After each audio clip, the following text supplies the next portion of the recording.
O ito, desperado na talaga itong si Amy Marcos. Ay, desperado na si Amy. Haharangin niya daw, ang lahat ng paraan gagawin niya para maharang ang posibleng pagkaka-appoint kay, Remulla, kakapili kay Boying Remulla bilang bagong ombudsman.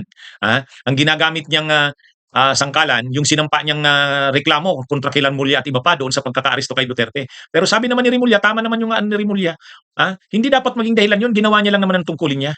Kaya nga pinapanawagan ni Remulla sa ombudsman, i-resolve na nito yung issue na yun. Parang napakabigat naman na kaso nun na nahaharang ang kanyang pag-apply bilang susunod na ombudsman.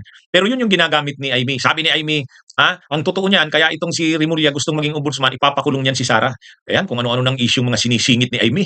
Harangan lang ang point kay Remulla bilang ombudsman. Sinabi pa ni Amy, yung ombudsman daw, OIC ombudsman, ay susuhulan daw, bibigyan daw ng suhol. Pinipressure daw para i-dismiss na yung reklamo kay Remulla.